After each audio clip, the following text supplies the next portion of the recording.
হয়তোবা এইটো ভিডিঅ' চোৱাৰ পাছত মোক বহুতে বেয়া পোৱা আৰম্ভ হ'ব, তথাপি এবাৰ চাবচোন। আমাৰ অসমৰ নতুন প্ৰজন্ম অৰ্থাৎ একেবাৰে ধৰক ৩-৪ বছৰ বয়সৰ পৰা প্ৰায় ২৫-৩০-৩৫ বছৰ বয়সলৈকে এই ব্যক্তিসকলৰ ফেটি লিভাৰ কিয় হৈছে? কিয় মই আজিকালি OPDত ২৫-৩০ বছৰ ২৫-৩০ বছৰটো বহুত দূৰৰ কথা, ১৮-২০ বছৰ বয়সৰ ল'ৰা ছোৱালীৰ মই ডায়েবেটিছ পোৱা হৈছোঁ। ভুলটো কাৰ? বিশ্বাস কৰক, এই ভুলটো হৈছে পিতৃ মাতৃৰ। বেয়া নাপাব, একদম খোলাখুলি কথা। মাক বাপেকে শিশুটোক খুৱাইছোঁ বুলি এটা সুখ পায়।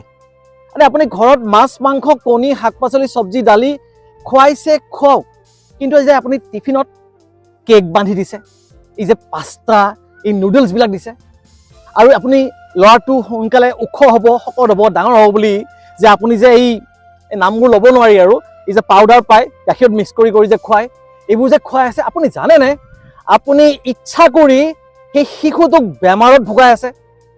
আজি আপোনাৰ হয়তোবা মোৰ কথাখিনি বিশ্বাস নহ'ব পাৰে, আপুনি লিখি ৰাখক আজিৰ তাৰিখটো যিদিনাখন চাইছে এই ভিডিঅ'টো, আৰু আজিৰ পৰা ঠিক 10 বছৰ পিছত আপুনি সেই সন্তানটোৰ আল্ট্ৰাচাউণ্ড আৰু চুগাৰৰ ৰিপৰ্ট চাব। 10 বছৰ বাদ দিয়ক, আপুনি যদি খুৱাই আছে, আপুনি অহা 10 দিনৰ ভিতৰত আপুনি আপোনাৰ শিশুটোৰ আল্ট্ৰাচাউণ্ড আৰু ব্লাড ৰিপৰ্ট কৰি চাব পাৰে। কিবা নহয় কিবা চেঞ্জেছ আহিবই আহিব, আৰু যদি অহা নাইও অহা 5 বছৰ 10 বছৰৰ ভিতৰত আহিবই আহিব। এতিয়া সময় আছে, সময় থাকোঁতে শুধৰক নিজকে, ঘৰত বনোৱা বস্তু খুৱাওক। বাহিৰা বস্তুবোৰ খোৱাটো এটা আজিকালিৰ মাক বাপেকে কিবা এটা গৌৰৱৰ কথা বুলি ভাবে, মোৰ সন্তানক মই এইটো দিওঁ। আৰে নহয়, শিশুক আপুনি বাহিৰত খেলিব দিয়ক, এনেকৈ ৰ'দে বতাহে ধূলিয়ে বালিয়ে এনেকৈ বহি মেলি খেলিব দিয়ক। শিশুক ঘৰত বনোৱা বস্তু খাব দিয়ক, পানী খাব দিয়ক, ৰ'দ ল'ব দিয়ক। নাই, আমি আমাৰ শিশুটোৱে যেতিয়া মোবাইল খেলি টিভিত মানে কিবা এটা ছুইচ অন কৰি বা কম্পিউটাৰত কিবা এটা কৰি দেখুৱাই আমি সেইটো গৌৰৱ অনুভৱ কৰোঁ।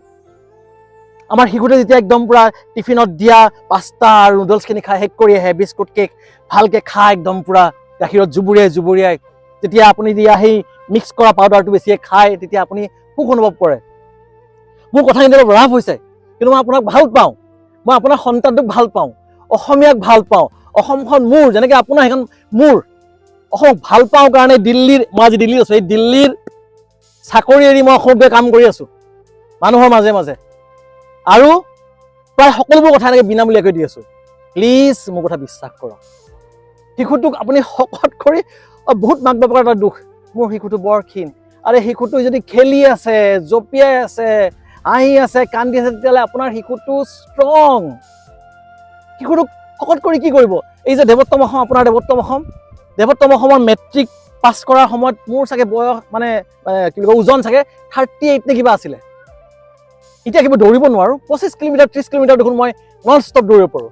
কথাখিনি ভালকৈ হৃদয়ংগম কৰক, মোৰ অনুৰোধ। আহক আমি আমাৰ অসমৰ নতুন প্ৰজন্মক সুস্থ সবল বনাওঁ।